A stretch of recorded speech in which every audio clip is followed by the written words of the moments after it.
Stop with the questions. Celebrate.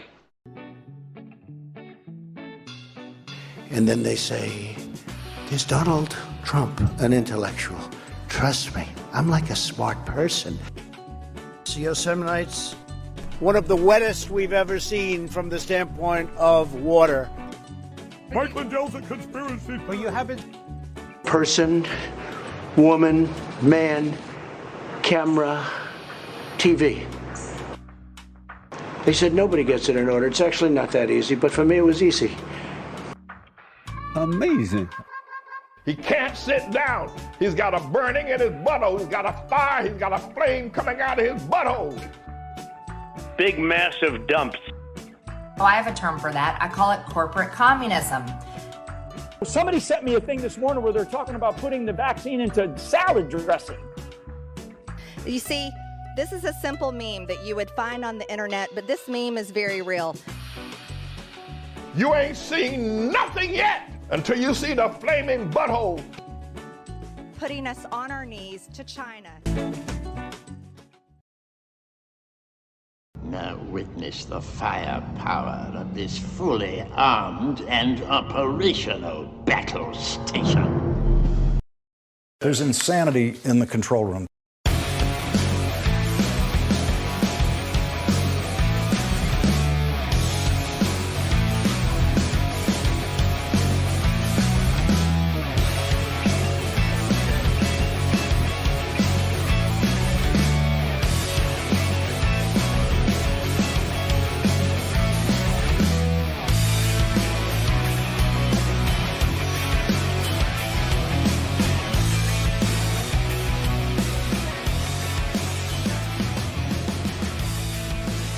You know what time it is. From the nation, Waldorf Nation. Welcome to the show, everybody. We got a good one today for you all. Lots of stuff here. As Grumpy Cat says, gas up the butthole. Oh, I love you all. Okay, so lots of fun. All right, so first off, we're going to talk about Democratic strategists being ridiculous. We've got also significant evidence on Donald Trump in the fraud case, fun times. We also have the response, of course, from Trump. We have corporations funding voter suppression efforts, as usual, while, of course, saying, oh, no, we support voting rights. And then Tucker Carlson goes after homeless people. Here we go. Here we go. All right. So that said, that's what we're going to talk about today. Please like and share the stream. If you haven't already, very important that you do so. Helps us out greatly. As always, you know, like and share. Get us to a lot of likes and all that. So fun. All right. Let's do it. Let's dive in. Let's go. All right.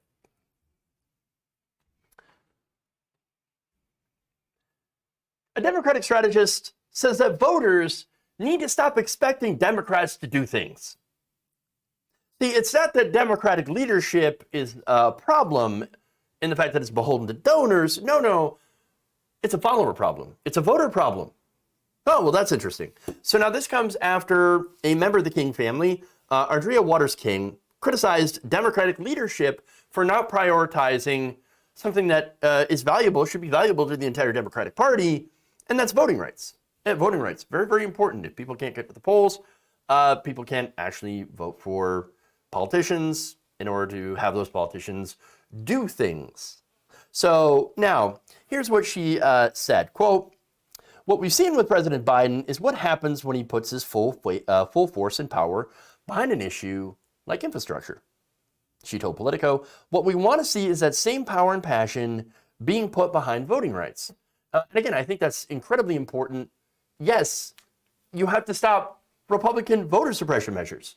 Those suppression measures make it so that you have to have an overwhelming number of votes just to be able to get representation in the House. And then, of course, you also have all these gerrymandered districts. Of course, gerrymandering, at the end of the day, actually does benefit both parties, Democrats, Republicans as well. Republicans get to control more of the map, while Democrats get their so-called safe districts. disastrous. All right. So now she was one of the ones who boycotted Biden's speech recently, to the chagrin of many Democratic strategists and Democrats overall. In fact, here's what she said about that. Quote, "There was no way that we, in good conscience, could celebrate Martin Luther King Jr. this year without progress on the legislation that was the cornerstone of his legacy." So now, as I've covered, Martin Luther King Jr., very socialist, supposed radical, but every mainstream politician wants to come out and kind of whitewash that legacy and only focus on the civil rights stuff. Now, the civil rights stuff is incredibly important. Voting rights, of course, but also the economic policies as well, as you can't really be an equal member of society if you don't have any economic opportunity. So Dr. Martin Luther King Jr. understood that, and that's why he went and allied and worked on behalf of striking sanitation workers and advocated for democratic socialism. Now, very important, the democratic part in democratic socialism, also democracy. Democracy, very important, which means voting rights, expanding the vote. So now, what has Joe Biden done on that front? Well, very little, very little. Again, infrastructure, that's all fine and good. But as I pointed out before, a lot of it's a corporate handout. And it's the results and the good things that will come from infrastructure, aside from like the bad things like toll booths on roads and bridges, will not be felt for years to come and will not have an immediate impact on improving the material conditions of people's lives. And so, okay, that's a problem, right? But voting rights, he should have done something about voting rights because, again, you would think that that would be a priority over handing out billions of dollars in corporate welfare. But then again, of course, you have to talk about the donors, the owner donors, the people who, run essentially both parties, fund both parties to the tune of billions of dollars. And so what you have here is a situation where the donors said, we want that infrastructure bill. That is our first priority. And so that's what we're going to focus on. And then, oh yeah, maybe voting rights, but not actually. And so, of course, activists are incredibly upset over this, considering how much work these activists have done. But Paul Begala, who was a former aide to former President Bill Clinton, has this take. Watch. I think the problem for the Democrats right now is not that they have bad leaders. They have bad followers. Okay, I read the most amazing essay today from Andy Young. Andy is former mayor of Atlanta, former UN ambassador, and more importantly, probably the closest confidant and aide to Dr. King. He told this story. December of 1964, Andy Young and Dr. Martin Luther King Jr. go to see Lyndon Johnson to push him for a Voting Rights Act. Johnson says, I can't do it. I used all my power to get the Civil Rights Act done last year. I don't have the power to push Congress any further on voting rights. As they left the White House, Andy Young's words, he said, I asked Dr. King what he thought. He said, I think we got to go get the president some power. And so you know what they did? They organized, these are Andy Young's words, we mobilized the churches, the universities, the labor unions, the business community, a coalition of people of goodwill. In other words, those of us who want to save voting rights, we need to get to work. I do think Biden is putting everything behind this, but he needs better followers. So he needs all of us in the game as well. See, it's not that we have weak, feckless Democratic leadership that doesn't actually do the things that they said that they were going to do. No, we just have bad followers. You see, you just didn't vote hard enough. You gotta vote harder. And now, since you didn't, even though we do have technically a majority, we're still not gonna do anything. You get nothing. You get nothing. Now, here's the thing. What kind of response was that? The actual criticisms pointed out by a relative of Dr. King. I mean, again, she said that, hey, it would have been nice if Joe Biden had pushed as hard on voting rights as he did on the bipartisan, corporate-funded and corporate-supported infrastructure bill. And so that's the thing. Paul Begala is blaming the organizers and saying, you didn't organize hard enough. You should have organized harder. What do you think they did? What do you think they did? Again, you had black voters in Georgia that delivered 2 congressmen and the presidency to Joe Biden. Those activists worked their asses off for it. Many other places around the country, black activists specifically, one of their priorities, voting rights. Obviously have many other priorities, but voting rights is one of them. Because what have Republicans been trying to do? They've been trying to shut down voting. Ridiculous. And by the way, this argument that you should have just voted harder because we need more Democrats. Well, what happened when the last time we had a Democratic majority? Not just a Democratic majority, a super majority during the Obama administration. What happened then? Again, voters worked their asses off. They gave Obama a supermajority. And what happened? We ended up with Mitt Romney's health care plan.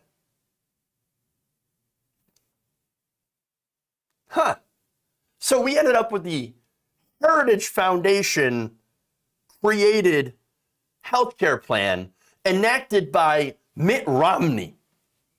That's what we got with a Democratic majority. You just need to vote harder, though. And then maybe you'll get things. Maybe you get some things, but not anything that upsets our donors. And so that's the problem, okay? And by the way, after that, you do remember what happened. Democrats lost over 1,000 seats all over the country under Obama. Give me a break. Paul Begala, people like you are why the Democrats lose. They have terrible consultants that go and tell them, no, the solution here is to go further to the right. And then to chastise your voters when voters don't turn out for them because you've done nothing for them.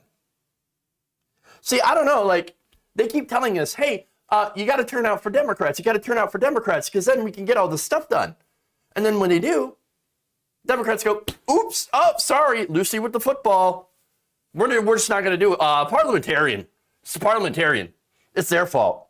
Yes, that's what it is. Also, it's your fault. It's progressives' fault. It's Bernie Sanders' fault. You didn't do enough. Your voters are terrible. You're bad followers. You're bad Democrats. Bad, bad, bad. But we're great. The consultants are awesome. And the corporations that fund us are awesome. The lobbyists are awesome. But you guys suck. Vote blue. Vote blue no matter who. Now, here's the thing, right? So this is why I keep pressing. I'm not saying don't vote. I'm not saying vote third party. All right? In our system, that's a joke. And by the way, I'm saying that because our system itself is a joke. And so what I'm saying is primaries. You got to get in the primaries. Now, Democrats are like, oh, ignore primaries. You got to vote for the more electable one in the primaries so they can win the general. No. That's a fake out. You've got to vote for the more progressive one. You have to vote for the more progressive person in the primaries if you actually want there to be some sort of a factual change. But no, that's why understand why primaries are so important and why Democrats do everything that they can, establishment Democrats, do everything they can to shut down any progressive challenger in the primaries because they don't want them to have that power because it is power. It is actual power. And that's why they shut them down so incredibly hard. They wouldn't shut them down hard. They'd be, oh yeah, go ahead, progressives. Go ahead and win these primaries. Totally fine. They'll never do that. They'll never voluntarily give up their power. That's why you have to run primaries and take it from them. Take it from people like Paul Begala. All right, there's more. And look, the other thing that Paul Begala is doing as well, again, you've seen it blaming progressives, right? Blaming progressives for actually expecting you to do the things that you campaigned on. And that's what, again, progressives in Congress are doing. Like, hey, wait a minute, you're not doing the things that you campaigned on. Why aren't you doing those things? Well, you should definitely do those things. But instead of, saying, yes, you're right, we should push and actually try to do these things. What did Hillary do? Hillary Clinton just come out and say? She just said, oh, we need more moderates. Oh, we need to stop being progressive. No, we're going too far to the left. Be more moderate, progressive, shut up. Stop complaining, stop bitching. Vote blue. You got to give us more. You got to give us more. Well, why? Why? Why should we? No, we should not be giving you more establishment, moderate Democrats. That is the last thing that we should be doing, because then we lose. No, the thing is, and by the way, this is the playbook that they're running going into the midterms, and we're going to see how ineffective that is. They're going to say, well, look at how Republicans, how bad they are, which I agree, they're terrible. They are absolutely awful. But is that a good argument to get people to turn out if you haven't actually delivered on your promises? Remember, Republicans have no qualms about coming out and lying to you. Oh, we're going to save Social Security. Now, Democrats also have kind of done the same thing, right? Oh, we're going to save Social Security. Obama put it on the table, tried to do a chain CPI with the Republican Party to cut Social Security. So understand that, okay, both parties absolutely are lying to you. But Republicans come up with some of the most brazen lies, even though they're completely on the opposite end of the spectrum here. And so, but what they're saying is, see, Republicans bad, which they are. That's why you need to vote for us. We're not going to give you anything, but just Republicans bad. Okay, not a good argument. That's not going to be effective in getting people to turn out. But anyway, no, if you want turnout, do something. Do something. And by the way, I love how Begala points out the example of LBJ. You want to talk about LBJ? All right. Well, LBJ didn't get things passed by being nice, by being, Joe Biden. He's actually known to have bullied senators into falling in line when it comes to votes by using a mixture of tactics: intimidation, threats, carrots, and sticks. And he used them to get his way. And so, for example, during the fight to get the Civil Rights Act passed, on the morning of November 27th, somebody had attempted to persuade him not to, quote unquote, waste his time or capital on the lost cause of civil rights. Here's what Johnson said, quote, well, what the hell's the presidency for? Meaning, of course, hey, I'm going to use my power as president. I'm going to use the bully pulpit to whoop some ass. And that's what he did. He threatened, he twisted arms, he went around segregationist senators using political procedures, like, for example, trying to get something called a discharge petition in order to get through racist committee chairmen, segregationists, right? He put massive political pressure on the Republican Party and managed to break the filibuster. And so that's strength. That's strength. Yes, you use carrots, and yes, you use sticks. Now, what's Joe Biden? He's all carrot. He's all carrot. He's got no stick at all. He refuses to use it. And so that's what's going on here. And by the way, here's an example of that. Joe Biden, look, Joe Manchin right now is stopping Biden's agenda from getting passed. He's like, filibuster. Yeah, I'm just not gonna, I'm not gonna support, ending or even reforming the filibuster kind of, Okay, well, so here's what you do if you're a real leader. You threaten him. Not his life, obviously, but first you try to do, try the carrot, right? So now this is what Biden did. So he gave Gail Manchin, the wife of Senator Joe Manchin, a job as co-chair of the Appalachian Regional Commission. Okay? So now that's a carrot, or it could have been used as a carrot. Now, how he did this wrong is that this was during the middle of Manchin blocking his agenda. That's when he appointed Gail Manchin. So now, what a stronger leader should have or would have done is, oh, hey, does your wife want that job? It'd be a real shame if she didn't get it. You know? I mean, maybe if you were to go along with my agenda, well, then maybe I might be able to, see if there's an open job for her that she might enjoy. Yeah, we could do that. But no, he just gave it to her. Just gave it to her. Or we'll talk about sticks. You want to talk about a stick? All right. Well, remember Heather Bresch? Joe Manchin's daughter. So now Joe Manchin's daughter ran Mylan Pharmaceuticals. Mylan Pharmaceuticals was known for taking the EpiPen and jacking up the price while colluding with Pfizer in order to basically run a monopoly on this for profit and splitting the profits with Pfizer.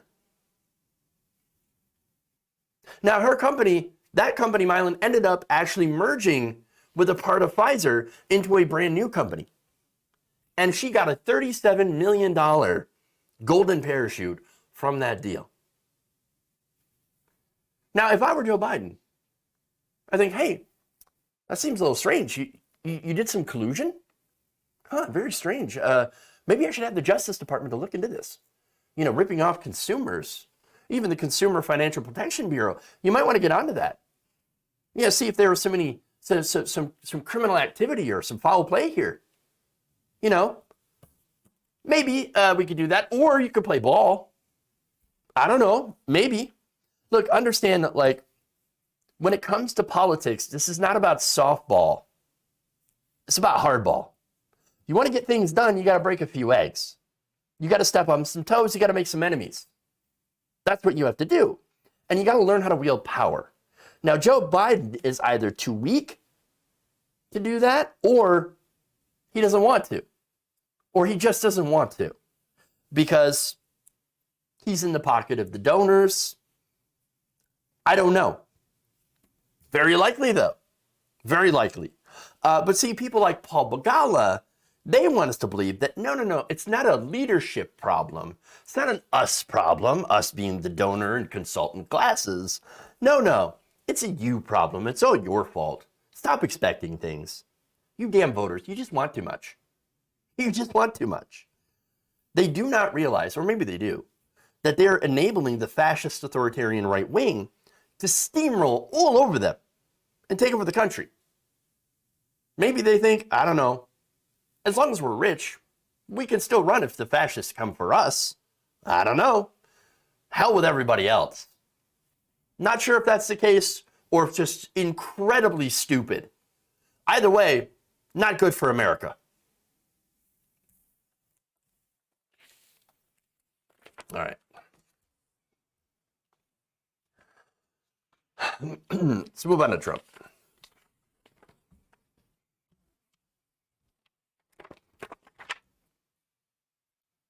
Paul Begala is so 1990s, not relevant, and yet he's still plastered all over cable news.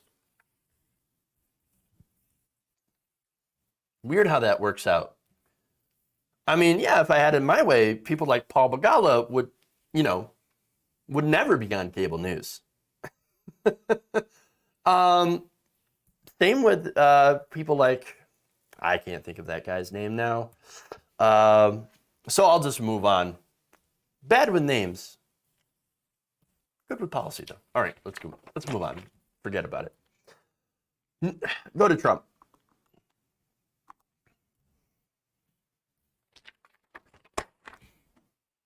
All right. New York Attorney General Letitia James says that she has found the evidence. Now, the evidence of what? Well, in her words, significant financial fraud against former President Donald Trump and his children. So now, let me go through the details here. So let me note right off the bat, that does not mean that there are any charges that have been brought forward yet. However, at this point, they have requested documents and testimony from Trump himself and his children. So now, documents already obtained have cited Trump falsely inflating the size of his penthouse by at least 3 times. Other cases involve Trump trying to get appraisers to exaggerate the value of his Georgian mansion in Seven Springs, and other, basically ways to try to screw over insurance people, investors, i.e. other rich people, essentially. So now that's going to be kind of important going further on. But let's go to more of some of the details here. So according to the supplemental documents, a 2000 appraisal prepared for the Royal Bank of Pennsylvania and sent to the Trump Organization had estimated that Seven Springs had an as-is market value of $25 million for residential development. So this is an empty lot, essentially. And so the Trump Organization, they buy the empty lot, and they curiously begin to overvalue it. In fact, 4 years later, Trump stated the value of, again, this undeveloped land at $80 million. Holy crap.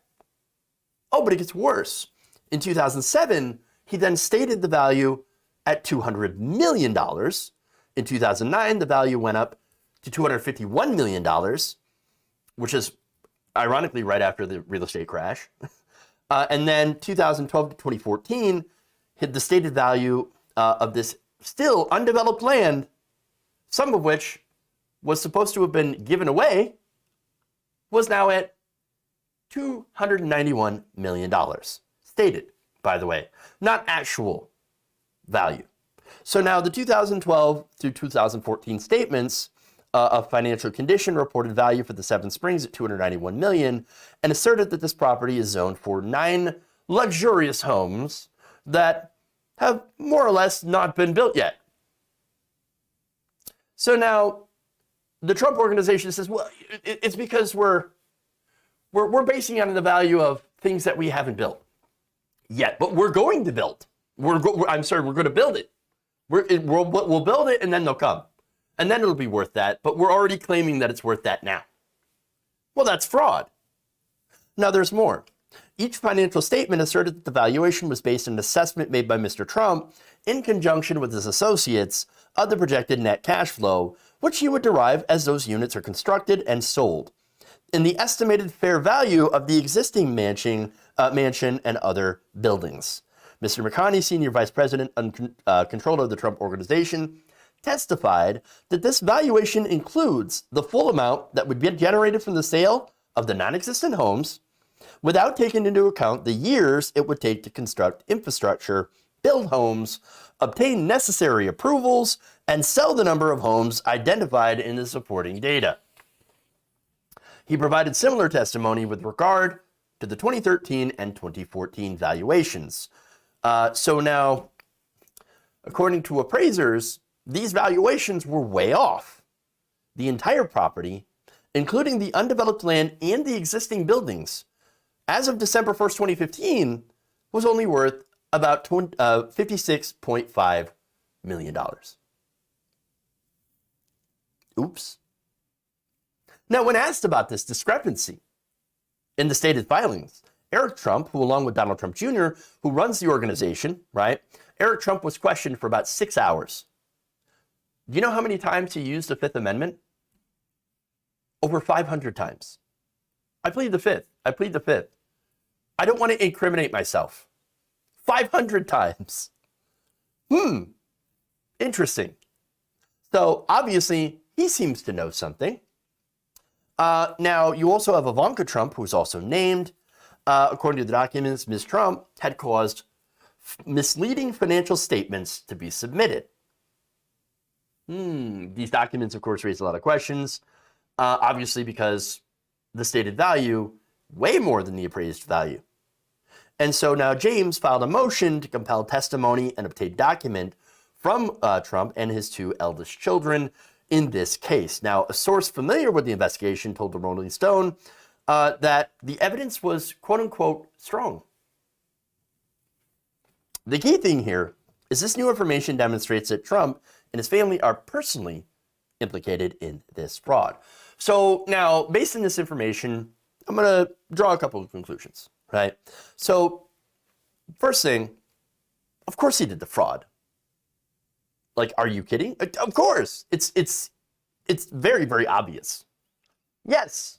Yes, he inflated the value in order to, and why would you inflate the value of your properties? In order to, of course, inflate the value of your assets in order to get access to higher loans. That's how Donald Trump has always operated his businesses. Trying to go and get higher and higher loans to finance new so-called projects. And then, of course, when he defaults on these loans, as he often has, I think 5 or 6 times, went bankrupt. But yeah, he'll just declare bankruptcy like he did 5 or 6 times when he defaults on those loans. A lot of those loans being, of course, junk loans. So, all right, now, that's who Trump is. He has always used someone else's money to run a con. First daddy's money, now using investor money, and of course, money that he cheated from not paying taxes, essentially. So now, the second thing, and arguably it's the most important thing here. So what does this mean? If he is found guilty, charged, what does this mean for him going forward? Well, unfortunately, there's no criminal charges attached to this yet. So right now, we're looking at civil litigation from the people who were allegedly defrauded.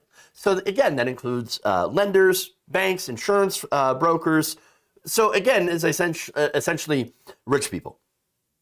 So now that actually is important because what is the number one rule of being in the club? What is the number one rule of rich people? Don't steal from other rich people. Now you could steal from the poor all day, every day of the week. You know, Monday through Friday, bank fees, overdraft fees, fees on top of fees, parking fees, luggage fees, just fees, right? Fees on top of fees. And you can go and you can use, these fraudulent means to go and steal money. Wage theft is another one where you're just literally taking what what workers should have gotten for working and put it in your pocket. Now you can get away with a lot of that without a lot of consequences or without any consequences in some case. But when you steal from rich people as a rich person, well, then there's some consequences. There's consequences. Unacceptable. And so what we're looking at is, again, a lot of litigation that will end up having to go possibly to court and end up in financial penalties. Now, that does not mean, however, in the case of, if you're gathering documents and testimony, that they might not find something that could implicate him on a criminal matter. We don't know. And the door is essentially open. Remember, last year, a spokesperson for James's office released a statement saying this: "We are now actively investigating the Trump organizations in a criminal capacity, along with the Manhattan DA." So we're not ruling that out. So there could possibly end up being, some criminal charges later on. This is still an investigation, and that's it. But hey, it's not too much to get excited about yet, but it's also certainly not good news for Donald Trump. And I'd like to see him face some consequences somewhere at some point. Yeah. All right, let's move on. RICO charges, please. Yeah, we're going to see. Apparently, James says that she has significant evidence, maybe even enough to bring charges. But again, if you're going to bring charges, you want to be incredibly thorough, especially if you've got, if you want to make a big case.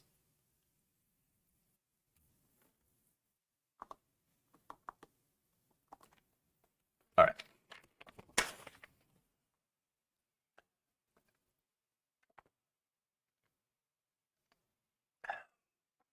All right.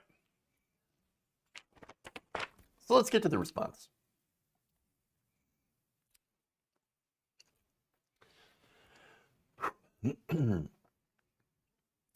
Former President Donald Trump is lashing out at a New York Attorney General Letitia James following her office releasing an extensive statement of facts in the case involving fraud with the Trump organization. So now numerous allegations are cited with supplemental documents from the Attorney General. In one case, Trump was quoted falsely inflating the size of his penthouse by about 3 times. Another case revealed Trump tried to get appraisers to grossly exaggerate the value of one of his Georgia mansions in Seven Springs. Now, Ivanka Trump was also noted, as well as causing misleading financial statements to be submitted, and her brother Eric was questioned for about 6 hours, answering over 500 questions by using the Fifth Amendment. So now, through the Trump Organization spokesperson, the ex-president released a statement that went after James personally, and I'm going to read it. Quote, "The only one misleading the public is Letitia James. She defrauded New Yorkers by basing her entire candidacy on a promise to get Trump at all costs without having seen a shred of evidence and in violation of every conceivable ethical rule." All right, let me stop there for a second. Is it true that she ran her campaign and one of her campaign promises was to prosecute Donald Trump? Yes, that's true. Because she thinks and has evidence to believe that he is engaged in some shady criminal dealings.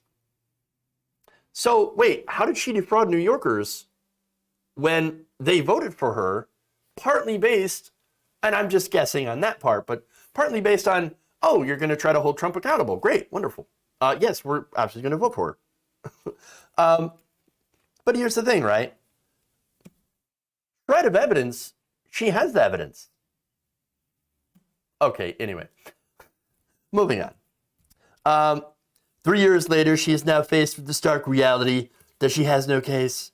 So, in response to Trump suing her and filing multiple ethical complaints, and on the heels of her failed governor's race, of course they need to mention that, she has no choice but to mislead the public yet again by misrepresenting the facts and ignoring her own inflammatory comments. Her allegations are baseless and will be vigorously defended. Now, in his statement, you're going to notice, obviously, that there's no actual challenges to the allegations at all. So, I mean, what a big surprise, right? Big surprise. Now, the substance, right? They do have documents. Yes, they showed that he way overvalued his properties on purpose in order to get access to bank loans and, defraud investors, essentially. And so Trump claimed that Seven Springs was worth $291 million, when in reality, it was valued around the same time of about $56 million. Oh no, it's got a bunch of mansions that haven't been built yet, but they're going to be built eventually. And so we're already saying that it's worth that much without the mansions being there. Right. Sure. Okay. So now, again, this goes along with inflating property values in order to get, again, bank loans, and then later on, deflating the values of his properties and holdings in order to pay less in taxes. And so that's where the fraud comes in, right? Very, very clear evidence of fraud. We have the financial documents. So now, what happened here? What's the response here, I should say? Well, personal attacks. Just personal attacks. The same kind of tactic that Trump and his children have used against pretty much everyone who's challenged their corruption. And you can't say that it's not corruption. Now, of course, MAGA comes back and says, no, that's very, very smart. Robbing people, wonderful. Yeah, robbing people, investors, that's how you be a good businessman. It's very, very smart, very intelligent. Loot a store, though, then you're a criminal and you're a thug. But you rob investors and you rob people on Wall Street, well then, of course, you're a very smart politician. Very smart person. Tremendous businessman. Right. Double standard. Nice one. Nice. So now, Trump isn't the only one that responded. Eric Trump as well lashed out, telling Letitia James that his family is prosecuting her.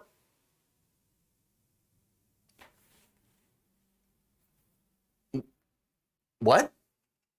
Now, the Trump Organization has filed a countersuit, that's not the same as prosecution. Okay, all right. Again, legally impossible for him to do, but well, wonderful, wonderful. Now, another example. When students from the defunct Trump University sued for fraud, then candidate Trump called Judge Gonzalo Curiel a quote-unquote hater of Trump and a very hostile person who had railroaded him. Now, that entire lawsuit was over a fake university.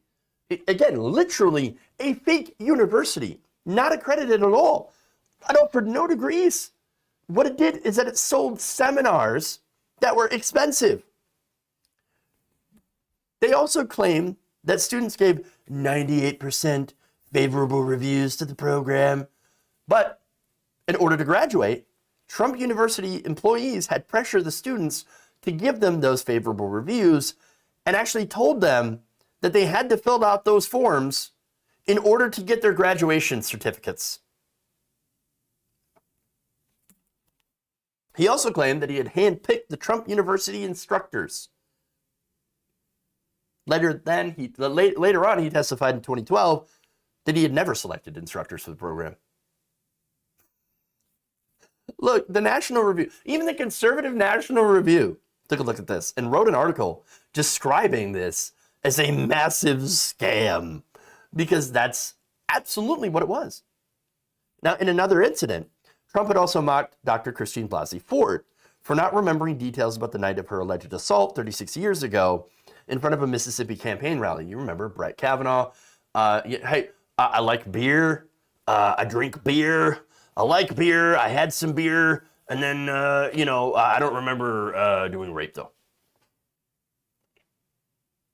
That guy.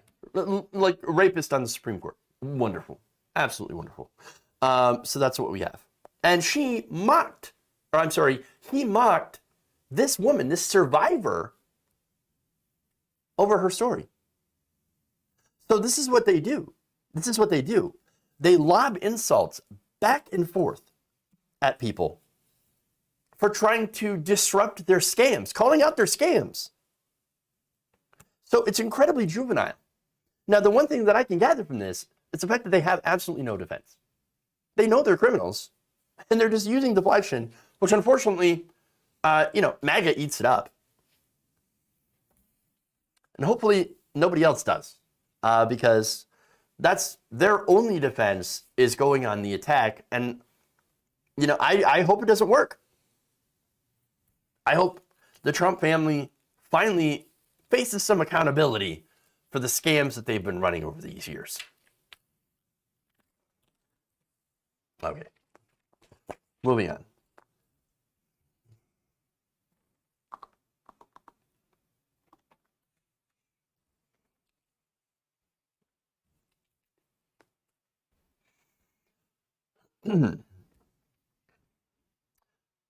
Following the 2020 election, Republican states began passing bills in order to suppress voter turnout, because they lost. I mean, that's generally not how you're supposed to handle a loss, but, we're talking about Republicans here who loves voter suppression. So now, when news went out about that, there were some big companies that pretended to be outraged about this. Oh my God, I can't believe the Republicans would engage in voter suppression. Really? Have you paid attention to what was actually going on? But let me give you some examples of this. Comcast put out a statement. Here's what they said. We believe that all Americans should enjoy equitable access to secure elections, and we have long supported and promoted voter education, registration, and participation campaigns from across the country to achieve that goal. Now, they added, effects to limit or impede access to this vital constitutional right for any citizen are not consistent with our values. That's Comcast. Here's AT&T putting out a statement as well. We believe the right to vote is sacred, and we support voting laws that make it easier for more Americans to vote in free, fair, and secure elections. So now let me just add. This is an April statement from AT&T CEO John Stankey. I don't know if that's the right way to say his name, and I'm the last person to criticize somebody's name, but AT&T, you got a stanky problem, okay? You're literally funding politicians that support voter suppression. I think that's pretty stanky, all right? Moving on. Pharmaceutical company Merck also put out a statement. Here's what they said. And by the way, this was published as an ad in the New York Times. For American democracy to work for any of us, we must ensure that the right to vote is for all of us. We call upon all Americans to join us in taking a nonpartisan stand for this most basic and fundamental right of all Americans. So now, again, public statements, okay? Now, what were they doing in private? Well, it turns out, of course, they gave money to the same politicians who have been attempting to kill voter rights. Now, this is according to a report from the Brennan Center for Justice, okay? In the following months following the statement, Comcast and its political action committees had made donations to several Republican lawmakers who had authored voter suppression bills that were signed into law last year. At least 19 states enacted 33 laws that further restrict access to voting in 2021. One example is Florida Senator Dennis Baxley. On October 15th, Comcast donated $1,000 to Baxley after he sponsored a bill called SB 90. It's a 48-page bill that, among other measures, makes it a misdemeanor, a crime, to give water or anything else to people waiting in line to vote. So if you were waiting in line to vote and you're in Florida and it's hot and sweaty, and, you know, this voting group wants you to stay in line, encourage you to stay in line. Because sometimes lines in minority areas especially can be 3 to 6 hours long in that sweltering Florida heat. It is a misdemeanor, a crime, to go out and encourage those people to stand in line by giving them water. Baxter's bill also eliminates 24/7 ballot drop boxes and requires such boxes to be monitored at all times and only available during in-person voting hours. It also requires voters seeking an absentee ballot to submit a driver's license and social security number and requires voters to reapply for mail-in ballots more often, among its many other provisions that make voting more annoying and more difficult. So, that's for Merck.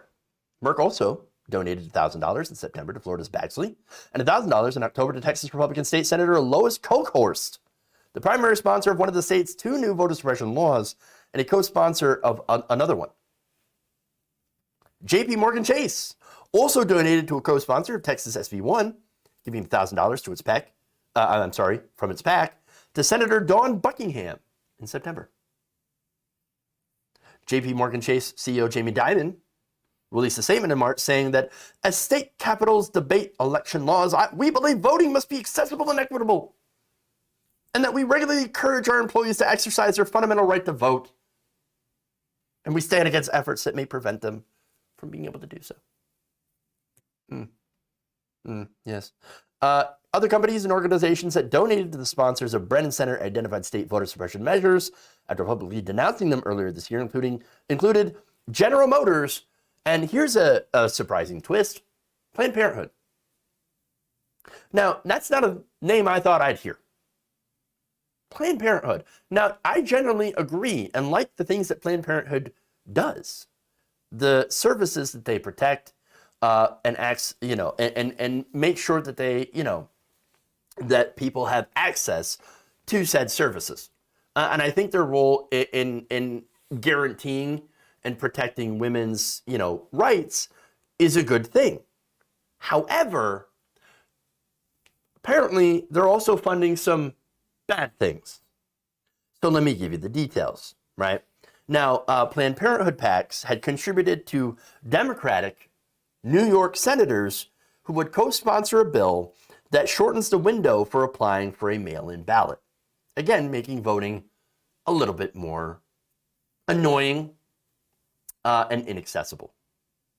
So, look, that's not as bad as what a lot of the Republican states are doing, but still, we should be expanding voting, not restricting it. We should be making it easier to vote, not harder and more annoying. Now, there's more. Microsoft also donated to a Kansas Republican representative who chairs the committee that sponsors a new law limiting mail-in voting. So now this is the problem, okay? And this is why this is happening. Money in politics. Simply put, the duplicity is not an accident. No, it's by design. See, these companies will say how much they care about voting publicly because it's good PR, while supporting people who are trying to gut voting, because those same politicians who are gutting voting also vote for things that support their bottom line. Corporations, remember, they're not people. They're not the best people. They're not the greatest people. In fact, they're not people at all. They're not human beings. They're robots. They don't have a morality. Now, that said, I'm not saying that they're evil. I'm saying that they're designed to maximize profit. That's the whole purpose of a corporation. Maximize profit. They were designed that way. Okay? They were designed to steamroll over everything and in order to maximize profit for the shareholders. They have a fiduciary responsibility to maximize said profit. And so that's why you have to regulate them. That's why you have to regulate these corporations. And you have to regulate or eliminate money in politics. And regulate just means set some ground rules, right? So now, if you pay politicians, and this is why you have to have ground rules, if you pay politicians to pass laws lowering your taxes and remove rules that allow you to make more money, well, right now under the system, that's perfectly legal. But it has an obvious negative impact on democracy. Because again, those same politicians, while also helping the corporate bottom line, are also passing things that ensure that it's more difficult for people to vote, to get out and vote, to get out and actually vote for politicians that might not want to cut taxes in the rich, might want to actually have some sensible regulation that prevents these companies from dumping toxic waste into their river. You know? Because again, if there is something that these companies can do that ensures that they make more money, they're going to do it, even if it is bad for the area, even if it's bad for business. Which again, and let me expand on that a little bit, right? Because ultimately, in the long term, taxes, cutting taxes and deregulation does hurt business. Concentrating all the money at the top hurts all the business. Because later on, nobody's going to have money to buy from the business. And you're going to have a financial crash.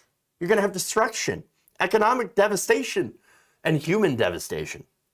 Companies can exist without people willing and able to spend money. And you have to have money to spend that money. And so you have to have companies that don't destroy, by the way, natural resources. That's another thing. Okay? If you destroy the environment, then that's not going to be good for business as well.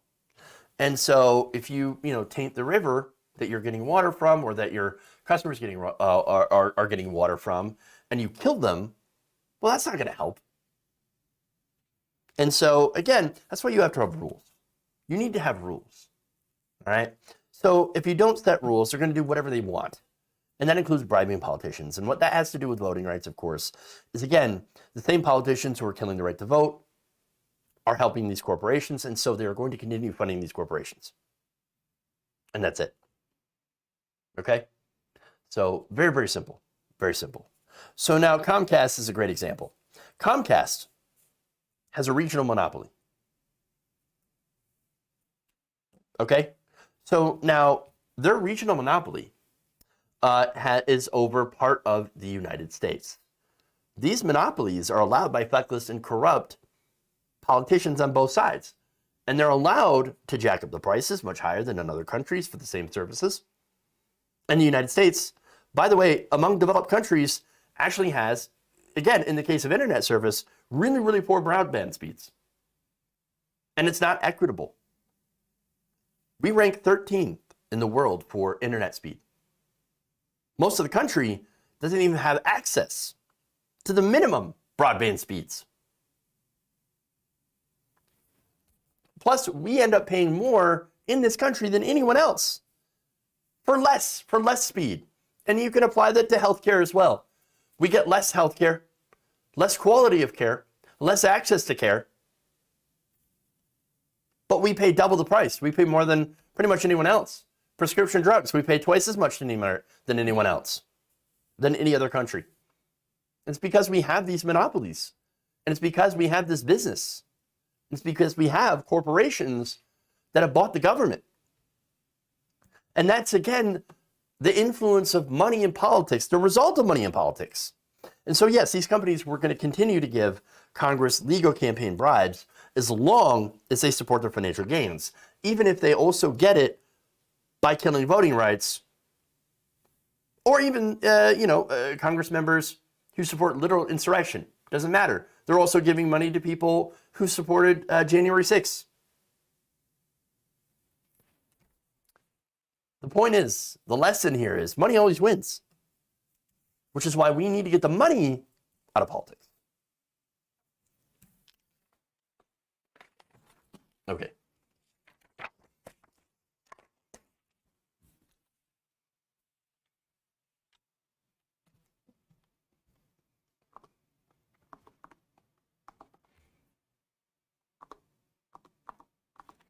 All right. I've yet to see a good explanation because there isn't one that making voting rights harder leads to integrity. Right? It just means more right-wing wins. And that applies to Democrats as well. When you shut progressives out and shut them out of primaries, or you make it so that they're apathetic, they don't want to vote, they're not interested in getting involved anymore, as is most of the country, or they're even convinced that, well, we just have to vote for the moderates in the primaries so that, we can win, we can beat the Republicans. I mean, that's detrimental. That's why we don't have progress. Okay, anyway. Moving on. Let's go to Tucker.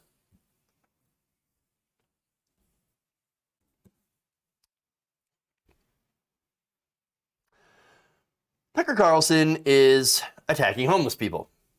Big surprise. And during his monologue on Tuesday night, decided to use some pretty choice language and do an entire 15-minute segment talking about how homeless people are parasites and they're drug-addled and they're terrible people. And why are we helping them? When really the solution... Well, I'm going to wait before I spoil that. But first, I'm going to show you some segments here, and we're going to break down why Tucker Carlson is absolutely wrong on pretty much everything he has said. But first, here's the first video. Everywhere, at every intersection, there are beggars. It's what we used to imagine India was like, but this is not Calcutta. This is New York and San Francisco and Austin, Texas. So the question is, what happened? And the short answer is, our leaders did this. No matter what they tell you, homelessness is not an act of God. It's not the result of economic collapse in this country. America did not run out of housing. Instead, a determined group of well-funded ideologues decided to make it easier to live on the streets in this country while doing drugs. Therefore, many more people now live on the streets while doing drugs. See? Not complicated. Oh, okay. Wow, that's interesting. Not complicated. Not complicated, Tucker. Let me just add, little racist dig there. Oh, what is this, Calcutta? What is this? With those brown people? I mean, he can't help himself. All right. So now, here's the thing. Substantively, you know why homeless people don't have homes? They can't afford homes. I mean, again, that's fairly simple. And of course, you can drill down into the issue of homelessness, and there's several different factors, and it gets a little bit more complicated, especially when it comes to the solution to homelessness.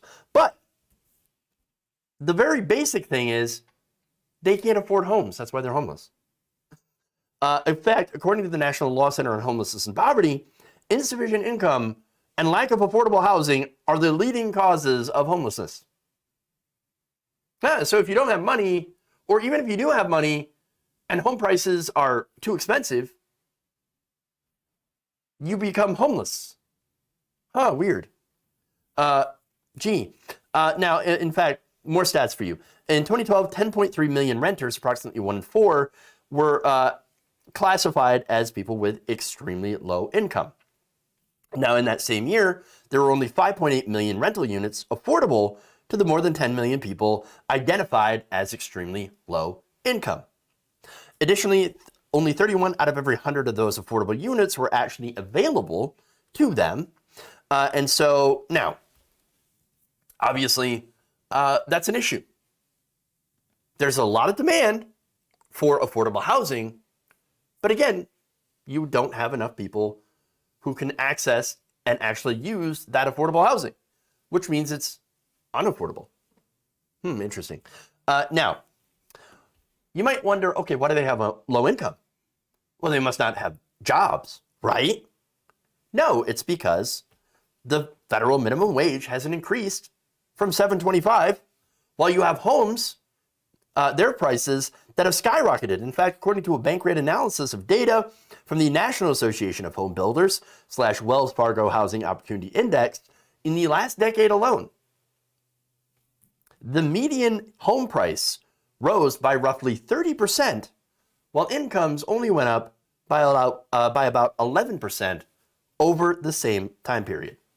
And by the way, over the last 50 years, after accounting for inflation, home prices have actually jumped about 118% since 1965, while incomes have only increased by about 15%, according to a separate report by the online brokerage firm Clever Real Estate, which was based on census data. Now, experts also say that home sale price should not exceed 2.5 times your annual salary, and that your housing should never exceed 30% of your annual income.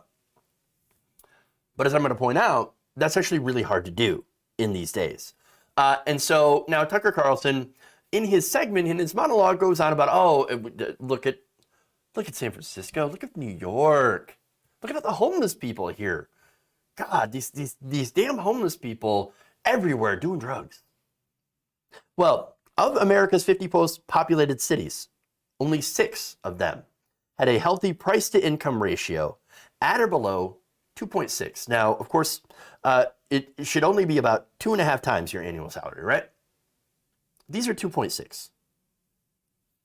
These cities are Pittsburgh, Cleveland, Oklahoma City, St. Louis, Cincinnati, and Birmingham, Alabama. Now, at the end of the spectrum, you're not going to be surprised to find the least affordable cities were San Jose, San Francisco, San Diego, New York, and Los Angeles. The price-to-income ratio is as high as 9.8%. I'm sorry, just 9.8. So now, what does that show you? It shows that you can't afford a home. It's just unaffordable. Now, okay, that's buying houses. What about rentals? Now, rentals are also too expensive, and they come with a lot of requirements, of course. If you want to move in, it's first and last month's rent, security deposit, credit checks, employment, no drug policies, et cetera, et cetera, et cetera. Now, a report from the National Low Income Housing Coalition's annual Out of Reach found that in 93% of U.S. counties, a full-time minimum wage worker cannot afford a modest 2-bedroom apartment in the United States. And those not working full-time, but still working a part-time minimum wage job. And so there are, of course, good reasons why you might not be working a full-time minimum wage job. For example, you're going to school to try to better yourself, get an education. Or you have childcare. You need childcare, you can't afford childcare, so you have to stay home with your child. And of course, if you have to do that, you can't go out and work at the same time. And with this country's inability to be able to actually provide childcare that's paid for, you're not going to be able to go. So now, Tucker Carlson, though, wants you to believe that, oh no, there's no reason for them to be homeless unless they choose to be homeless. Yes, because, living on the streets is awesome. It's amazing. And just living in the streets and in the cold or going shelter to shelter where you face, I don't know, robberies, rapes, things like that, getting your stuff stolen, getting beat up, and then of course the rules in these shelters. Well, that's so much better. To Tucker Carlson, I wonder why, Tucker, if it's so good, why aren't you homeless? Why don't you go out there and smoke a meth with the homeless people? If it's so fun and amazing and everybody wants to do it and is incentivized to do it, why aren't you doing it? Why aren't you doing it? No, nobody wants to be homeless. Come on. But now, before I go to more Tucker, right? Because there's another video here. I've got some other reasons for homelessness that have been identified as well. For women in particular, domestic violence is a leading cause of homelessness. And of course, you have unemployment, poverty, low wages, in that specific order. Other causes are mental health, and yes, lack of services for people with mental health, including a lot of veterans who suffer from PTSD and other mental illnesses. And then, of course, you have substance abuse and the lack of needed services for dealing with substance abuse as well. And so now, Seattle attempted to do something about homelessness, okay? And here's what they did. They bought homes. Huh, interesting. So now they purchased 3 apartment buildings in order to house about 165 homeless people, and they bought it at market rates. So now you think that this is a good thing, right? Well, here's what Tucker Carlson has to say about it. Everywhere, at every intersection, there are beggars. It's what we used to imagine. Stunning views of the Space Needle in Puget Sound. Do you have one of those? Well, crackheads do. More than $500,000 per apartment to house drug addicts at public expense, at market rates. So you can see why real estate developers would strongly support a program like that, and of course they strongly do. But luxury apartments are just the beginning. Seattle's most recent municipal budget allocates more than $150 million to other so-called homelessness programs just this year. Now, keep in mind, Seattle has fewer than 750,000 people living there. So that's an awful lot of money per bum. Luxury apartments. Oh, yeah. Oh, no, these are luxury apartments. And we're giving them to crackheads. Do you have a luxury apartment? Again, what you're going to see here, and if you watch the whole thing, which I had the unfortunate, task of doing, right? He sold nothing but fear. Just fear, fear, fear, and also resentment. Oh, look at how much money the crackheads are getting from the government. Oh, they're taking money from you and giving it to these druggies, these parasites. Oh my God. Look at their luxury apartments. All right, well, let me give you some details about these so-called luxury apartments in Seattle. Each of those 3 Capitol buildings has extra small units inside known as micro apartments or small efficiency dwellings. In fact, each small efficiency dwelling must have a minimum room size of about 150 square feet and a full kitchen or kitchenette. These are tiny studio micro apartments. Wait, that doesn't sound like luxury to me. But no, he says luxury apartments. Look at these luxurious 150 square foot per room apartments. Really? Luxury. Hey, you've got a full kitchenette. What are you talking? Luxury. You've got enough room to actually cook something on the stove. Luxury. Luxury apartments. Good Lord. Now, as noted by the Seattle Times, quote, some apartments will be reserved at or below 50% of the area's median income for an individual, and some for people at or below 30%. Rents would be subsidized and capped, leaving tenants to contribute no more than about $600 or $1,000 monthly. They're still paying for this. Yes, they're subsidized by the government.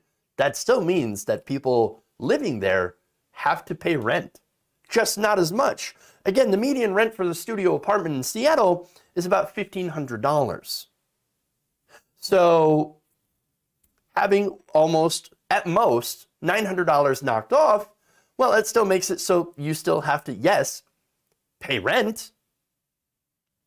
You're still paying, so I guess you're not going to have that much money left over for crack, as, you know, Tucker Carlson thinks that you are, or meth, or whatever. You're still paying for it.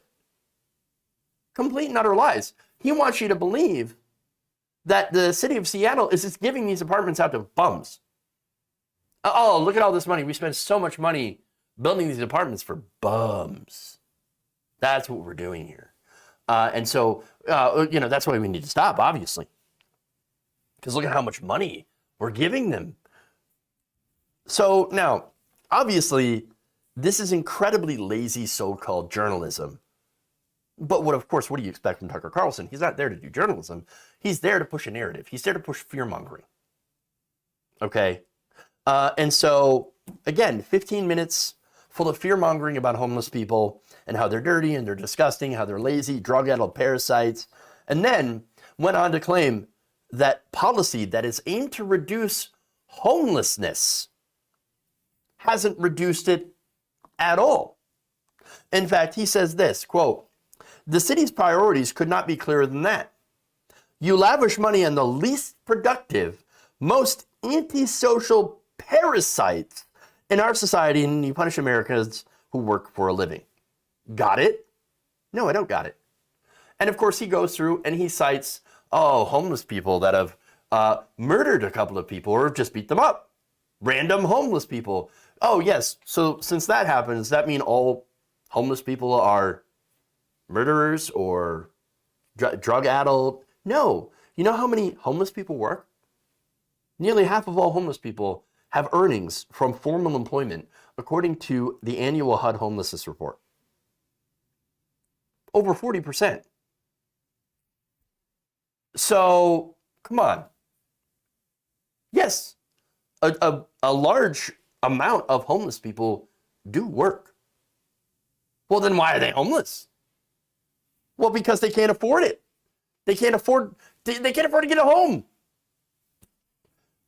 There's not enough, affordable housing for people. And Seattle took a great step to try to do that, to do something about that. And Tucker Carlson, of course, craps all over it. And so he also adds, when you pay for homelessness, you get a lot more for it. See how that works? No, I don't see how that works. I don't understand, incentivizing people to be homeless. Yes, that's what we're doing. He says that for all the money, and it's not much when you consider all the money that we give annually towards corporate welfare. He says we're getting not fewer homeless, just better funded homeless. Well, apparently not funded well enough to get homes. So now Tucker Carlson finally has a solution. You ready for this one? Here's the solution. Stop putting up with it. Say no. No, you can't smoke meth in the park. You're not allowed to crap on the sidewalk. Pull up your pants and get the hell out of here. Go somewhere with lower standards. Head for a place where politicians don't care about their people, because we do care. And that's why we're hauling your tent to a landfill and cutting off your checks today. You are a drug addict. Get a job or leave. This is our city. You are not allowed to wreck it. You didn't build it. Oh, just say no. Hey, stop being homeless. Stop it right now, mister. Stop doing drugs. Stop it. Stop being poor. Hey, you with the mental illness, stop that. Stop it right now. You stop that. Really? Really? If you tell them no, then homelessness will just magically go away. That's the worldview of Tucker Carlson. If you just do nothing and tell them to go get a job, well then obviously, the whole problem is just gonna magically fix itself. Isn't that wonderful how conservatism works? Where you literally do nothing for poor people except tell them to get a job, and then, looks like I've done everything that I can here. Here's some bootstraps for you. Have fun. Problem solved. No, the problem is not solved. The problem is as bad as it is because we haven't actually tried to solve the problem. We don't have a national strategy to eliminate homelessness. We just don't. We don't have a coherent 50-state strategy. And many states don't have a strategy at all. And of course, you have got members from both parties who don't want to do anything about it. It's a NIMBY problem. Really, I don't want to see it. I don't want to hear it. I don't want to talk about it. I don't want to mention that it exists. It goes for both Democrats and Republican politicians, mostly Republicans who delight in the cruelty, but Democrats who, of course, want to ignore it because it looks bad for our re-election campaigns. And so, they just ignore it or they criminalize it. They throw people in jail, which again makes it even worse for people who are trying to get out of homelessness because now, who's going to rent you? You've got a criminal record. And you can't get a job because you've got a criminal record. Seems like you're making it very difficult for people to break out of that poverty. Very strange. And so, look, again, certain places have taken action, and that's great with varying degrees of success. But it does matter how it's implemented and what kind of support is given and all of that. I mean, here's the thing. You can't just blindly throw money at this problem. You actually do have to have a plan. I mean, if you think that just putting money towards it, that's as dumb as thinking that if you just do nothing, it'll disappear on its own. No. You do need smart policy. And you need smart people to make smart policy. And you've got to attack the root causes. You've got to attack poor wages. You've got to attack the idea that there's, no healthcare in this country that is affordable for people. Okay? Expanding Medicare to everyone, that would go a long way into stopping medical bankruptcies, which is a major problem. And I would say a driver of homelessness. Because if you, lose all of your savings and all of your money because you get cancer and you don't have insurance or your insurance decides not to cover it, well, you're not going to have the money to pay for your mortgage for your home. Okay? Not only that, but also you have diseases of despair. Now, there's an interesting question. It's kind of the chicken or the egg, right? Did the mental issues cause addiction, or does the addiction cause mental issues?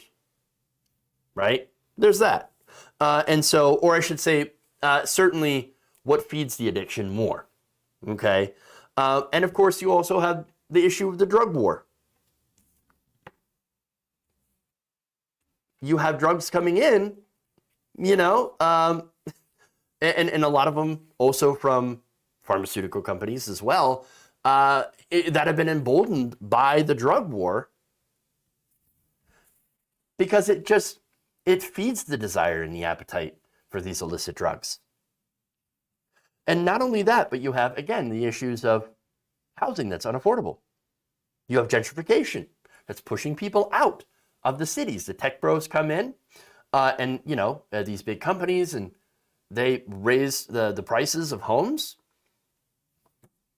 Not only that, but you have foreign investors that have come in and bought up a lot of the single family homes and have turned them into rentals that are not affordable, so on and so on. This is not a simple problem like what Tucker Carlson points out. No, it's not a simple problem, and it does not have a simple solution. This is a very complex problem that requires a very complex solution, and you have to stop boiling it down to, homeless bad.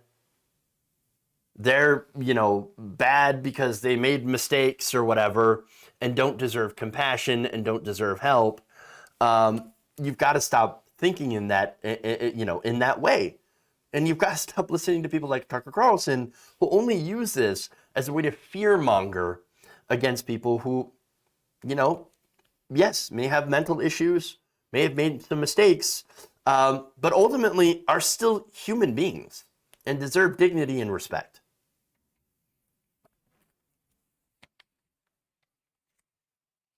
All right. I'm massively out of time. So, goodness. All right. Gabby Mathis says, let's see. Do this real quick. Gabby Mathis says, show the video campaign of Gary Chambers smoking weed and legalize it. Can you imagine how much taxes could be collected? Yeah, we did so here in Michigan. And it turns out, got a lot of tax money from it. Weird. It's almost as if it kind of worked. Huh. Yes, so we did get a lot of tax money from legalizing marijuana, and it turns out the state did not fall apart. Weird. Let's see. And by the way, I was going to do a segment on Gary Chambers earlier today, calling out his opponent, because I thought that was pretty cool. So I will definitely talk more about Gary going forward. And so let's see. Dango Bango with, of course, some super chats as well. Maybe we should force the Dems harming us into the Republican Party. Sorry. Excuse me. It's not COVID. It's not COVID. Maybe we should force the Dems harming us into the Republican Party since they seem to be embodying that party's ideology damn hard. If only there was a way. If only there was a way. Friendly reminder that Biden doesn't want anything to pass at all, including his own agenda. Biden's rewarding Manchin for his role as the villain, or rotating villain, let me add. Capitalists and their corporations prefer fascism over anything to the left because it still produces class exploitation. It's hardwired and baked in. And again, finally, they don't care. One of their goals is to exterminate every lower class during the finalization of automation during climate change. That is very bleak. Very, very bleak. Wow. You're trying to black pill all of us, right? Lisa points out on Facebook, I thought they were supposed to give Americans reoccurring stimulus checks. The Biden administration never did that. They just forgot about everything. Yeah, it's weird. It's almost as if, politicians don't care about us anymore. Weird. Yeah. Rage pill. Well, there you go. All right. Bleak but very probable. Yeah. Yeah. All right. So, look, everybody, I'm going to head out here. Thank you for going Run the Nation with me today. Please like and share the stream. Very important that you do so, as always. Helps us out. Those of you on Facebook, thank you for watching. Twitch, let me give a shout out here. Thank you, Bugsy's Evil Deeds, for subscribing with Prime. And also thank you for the, hey, Mark Monkey on Twitch. Everybody give him a follow. Mark Monkey. Very based. All right, so everybody, by the way, we should raid someone on Twitch. Let's see. Let's do... we'll do a Pac-Man raid today. Why not? All right. Like I said, everybody, thank you all. We'll see you all tomorrow. Have a great night. Love you. And remember, change begins with you. Good night, nation. Have a good night.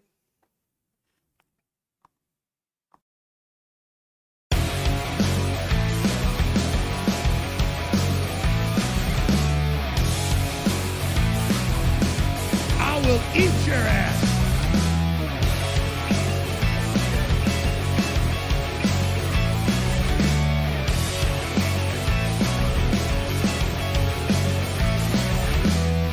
Who's got a hammer? Mike Pence.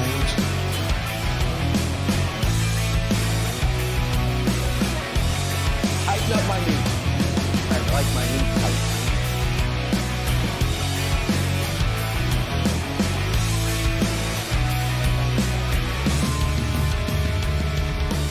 I have not loved this conversation.